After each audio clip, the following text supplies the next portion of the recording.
এবং আমরা এখানে আপনাদেরকে থামিয়ে দিয়েছি, তার জন্য আমি ক্ষমা প্রার্থী প্রশাসনের পক্ষ থেকে ল অ্যান্ড অর্ডার ইস্যু ছিল, সেই কারণে আমরা এখানে কি কারণে ল অ্যান্ড অর্ডার ইস্যু হয়েছে স্যার? ধর্মীয় একটা অনুষ্ঠান আছে, এটা পুলিশ বলতে পারবে। এটা সিপিআইএম এর কি ওখানে যাওয়ার পারমিশন ছিল স্যার? এই বিষয়ে তো আমি বিশেষজ্ঞ বলতে পারছি।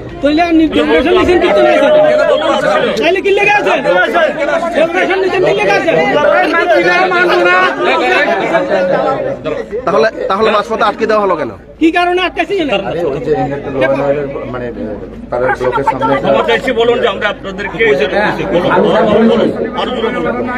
আমি আপনাদের কাছে ক্ষমা প্রার্থী যে আপনাদেরকে এখন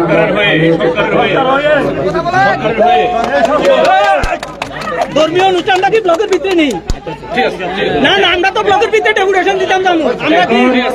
আপনাদের রাগের কারণ, বিক্ষোভের কারণ আমরা জানি। আমরা ভারতের কমিউনিস্ট পার্টি মার্ক্সবাদী করি, আমরা রুলস এন্ড রেগুলেশন, ভারতের সংবিধান আমরা মানি। তো এই জন্যই আজকে আমরা সংবিধানের প্রতি আস্থা রেখেই আমাদের কাছে ভিডিও সাহেব নাই, ভিডিওর পরিবর্তে এখানে ডিসিএম উপস্থিত হয়েছেন। এই ডিসিএম এর উপর আমাদের দাবি শুনে আমরা তুলে দিচ্ছি। আমাদের দাবি 7 দফা দাবি, যেটা এই সাব্রুম মহকুমার সাধারণ জনগণের ন্যায্য দাবি। আমি একটা করে শোনাচ্ছি। প্রথম দাবি হচ্ছে মনুবাজার এবং শ্রীনগর যে রাস্তা, এটা শ্রীনগরের লাইফলাইন সাব্রুম মহকুমার মধ্যে। এটা দীর্ঘ 7 বছর ধরে বেহাল অবস্থায় আছে। আমরা অনেক দপ্তরের কাছে আমরা ডেপুটেশন দিয়েছি, কিন্তু এখন পর্যন্ত এই সরকারের কোনো আপ করেনি। এর জন্য আজকে আবার মনুবাজার এবং শ্রীনগর রাস্তার যে বেহাল অবস্থা, এটা দ্রুত সংস্কার করে এই শ্রীনগর এলাকার মানুষের যাতায়াতের উপযোগী করে তোলার জন্য আমরা আবেদন রাখছি। 2 নম্বর হচ্ছে প্রধানমন্ত্রী আবাস যোজনায় জিও টেকিং করার ক্ষেত্রে প্রচন্ডভাবে দলবাদী হচ্ছে। বিজেপির মাতব্বরা পাড়ায় গিয়ে ওই পঞ্চায়েত সেক্রেটারি এবং রেগা বাসীদের দিকে চাপ দিচ্ছেন যে জিও টেকিং করা যাবে না। যারা বিরোধী রাজনৈতিক দলের সমর্থক, সিপিএম এর সমর্থক, তাদের জিও টেকিং করা যাবে না।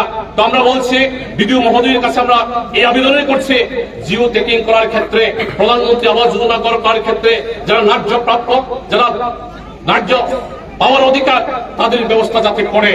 এনজিএন রেগা কাজের ক্ষেত্রে আমরা দেখেছি 212 টাকা, 220 টাকা তাদের ন্যায্য সরকারি মজুরি, কিন্তু কোনোদিন এই যারা রেগা শ্রমিক কাজ করেন, রেগার মজুরি 224 বা 12 টাকা পাওয়া যায় না।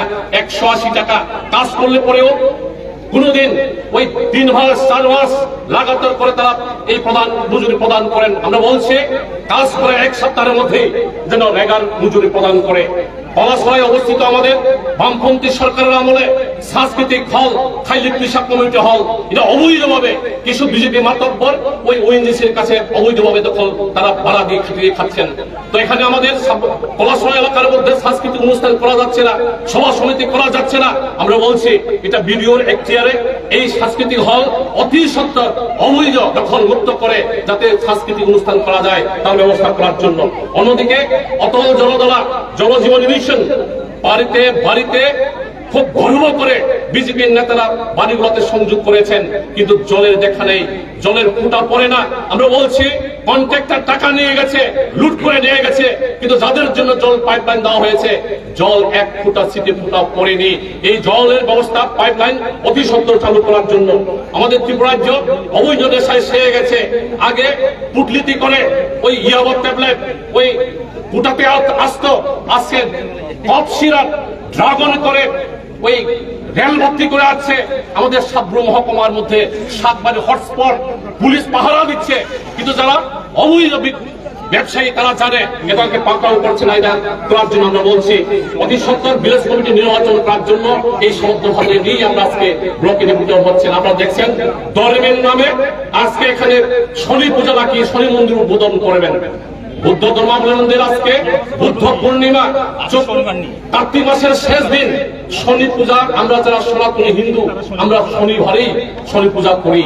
এরা শনি পূজা আজকে মঙ্গলবারে করবেন, যজ্ঞ করবেন। এই যজ্ঞ অমঙ্গলের যজ্ঞ। এই অসময়ের যে শনি পূজা, অসময়ের মধ্যে আগামী 2 বছর এই শনি বিজেপিকে সর্বনাশ করে তুলবে। আজকে এর জন্য আজকে এখানে ল এন্ড অর্ডার সিচুয়েশনের কারণে এসডিপুর সাহেব আমাদেরকে এখানে রাস্তা রুখিয়েছেন। আমরা আইন মানি, এর জন্য আজকে এই সাধ্যবাধা দাবি যাতে করে এবং আগামী দিনে যাতে না হলে পরে আরো বৃহত্তর আন্দোলনের আহ্বান রেখে আমি এই দাবি সনদ আমি ডিসিএম এর কাছে তুলে দিচ্ছি।